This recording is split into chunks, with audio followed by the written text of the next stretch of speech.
নমস্কার তোমাদের সবাইকে আরও একবার আমাদের চ্যানেলে স্বাগত। আজকে তোমাদের দেখাবো সপ্তম শ্রেণীর প্রথম পর্যায়ক্রমিক মূল্যায়ন 2024 সালের রায় ও মার্টিন প্রশ্ন বিচিত্রা থেকে বাংলা বিষয় মডেল কোশ্চেন নাম্বার 1 যে সেটটি আছে আজকে তারই সমাধান করে দেব। তার আগে যারা চ্যানেলে নতুন তারা অবশ্যই চ্যানেলটিকে সাবস্ক্রাইব করে পাশে থাকা বেল আইকন অল করে রাখো এবং ভিডিওটি ভালো লাগলে অবশ্যই লাইক কমেন্ট ও বন্ধুদের সঙ্গে শেয়ার করতে ভুলো না।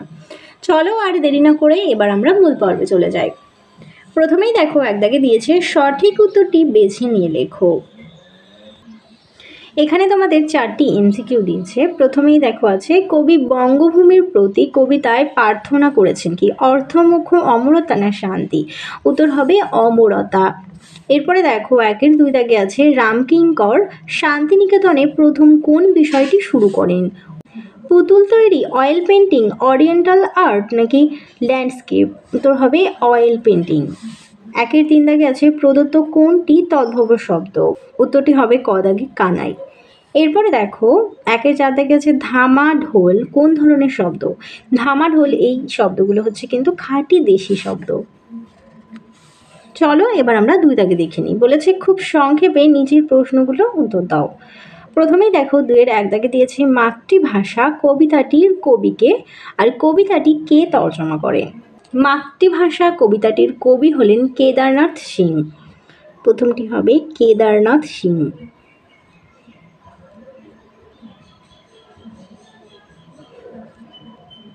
এরপরে বলেছিল কে তর্জমা করে?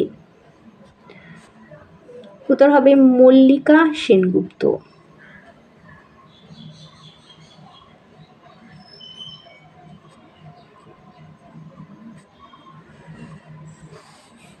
এবার দেখো 2-এর 2 দাগে আছে কত খ্রিস্টাব্দে রামকিঙ্কর বেদ শান্তিনিকেতনে যান এবং ওনার বাড়ি কোন জেলায়? উত্তরটি হবে 1925 খ্রিস্টাব্দে।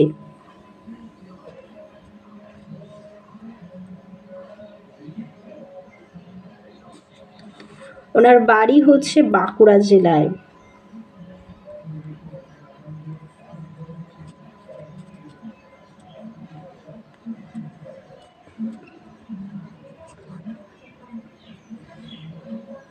পরের প্রশ্ন দেখো 2-এর 3 দাগে বলেছে ও নিজের পিসির খোকা আসে বলে হিংসায় জ্বলে পুড়ে খাক হলো। কে কাদের সম্পর্কে এমন কথা বলেছেন?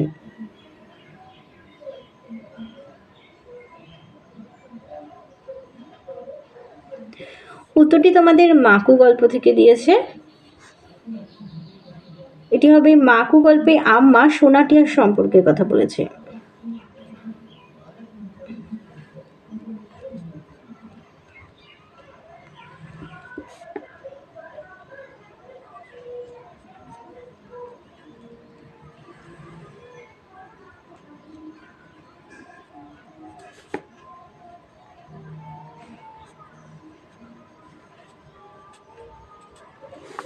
দুইয়ের 4 দাগে দেখো সোনাটিয়া মাকুকে প্রথম কেমন দেখেছিল?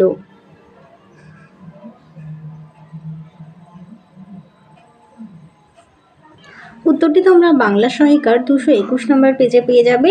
সোনাটিয়া প্রথম যখন মাকুকে দেখে তখন মাকুর চেহারা ছিল লম্বা শটাং, গায়ের মাংসগুলি ছিল আটো সাটো, দেখেই বোঝা যায় যে প্লাস্টিক আর রবার দিয়ে তৈরি। তার মাথায় কোকড়া চুল আর নাকের ডগায় কালো তিল। চলো 3-এর 1 দাগে আছে কিচ্ছুটি নয় ছন্দহীন, কবি একথা বলেছেন কেন? উত্তরটি তোমরা বাংলা সহায়িকার 12 নম্বর পেজে পেয়ে যাবে। কবি অজিত দত্তের ছন্দে শুধু কান রাখো কবিতা থেকে উদ্ধৃত অংশটি নেওয়া হয়েছে। প্রকৃতি ছন্দময়, প্রকৃতির সব কাজেই রয়েছে ছন্দ। ঝড় বাদল, জ্যোৎস্না, পাখির কাকলি, ঝিঝির ডাক, নদীর কলতান, মোটর বা রেলগাড়ির চাকা, জলের স্রোত সবেতেই ছন্দ বিরাজ করে। জীবনে ছন্দ থাকলে জীবন পদ্মের মতো সুন্দর ও আনন্দময় হয়ে উঠতে পারে। ভুবনটাই চলছে ছন্দ সুরের সংকেতে, অর্থাৎ বিশ্ব প্রকৃতিতে কোনো কিছুই ছন্দহীন নয়। পরের প্রশ্ন দেখো সালটা 3589। এই সময়ের মধ্যে পৃথিবীতে কোন কোন নতুন বৈজ্ঞানিক আবিষ্কারের কথা বলা হয়েছে? তোমরা 17 নম্বর পেজে দেখো শীর্ষেন্দু মুখোপাধ্যায়ের পাগলা গণেশ গল্পটি একটি কাল্পনিক কাহিনী। আলোচ্য গল্পে 3589 সাল নাগাদ পৃথিবীতে কেমন অবস্থা তৈরি হতে পারে তারই ইঙ্গিত দিয়েছেন লেখক।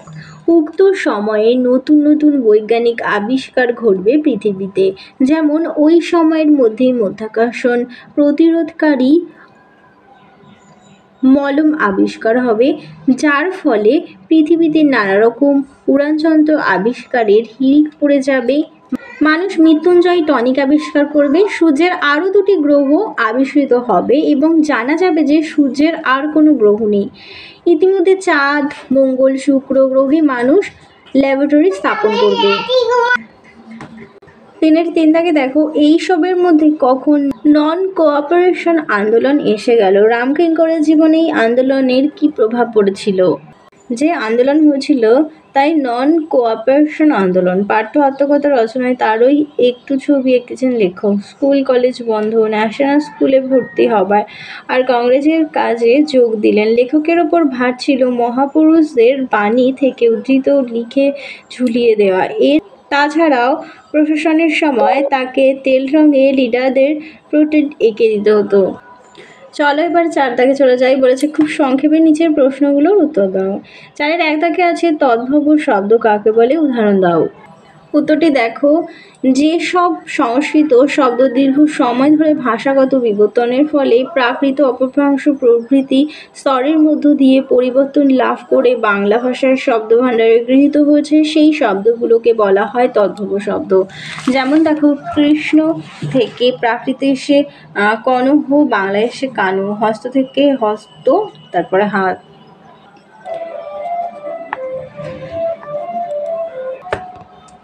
এরপরে দেখো 4-এর 2 দাগে বাংলায় ব্যবহৃত 2টি মুন্ডমাল শব্দের উদাহরণ দাও।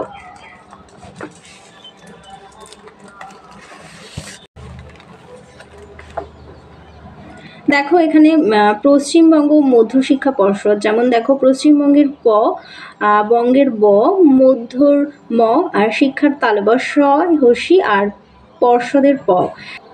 তোমরা জানো যে মুন্ডমাল শব্দ হচ্ছে প্রথম বর্ণ, যে প্রথম অক্ষরগুলো নিয়ে যেগুলো যোগ করা হয় সেগুলো হচ্ছে মুন্ডমাল শব্দ। এরপরে আরেকটি দেখো, ইন্ডিয়ান প্রিমিয়ার লিগ, IPL ইত্যাদি। এরপরে দেখো 4-এর 3 দাগে বলেছে শূন্যস্থান পূরণ করো। লেখা রয়েছে রাজপুত্র গ্রেটার দেন রাজপুত্তুর, গ্রেটার দেন রাজপুত, হবে রাজপুত্তুর।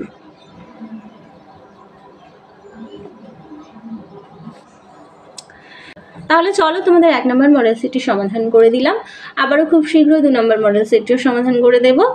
চলো আজকের মতো ভিডিওটা এখানেই শেষ করছি। ভালো লাগলে অবশ্যই একটি লাইক করো। আবার দেখা হবে পরবর্তী আরেকটি ভিডিও নিয়ে। সবাই ভালো থেকো, সুস্থ থেকো, টাটা।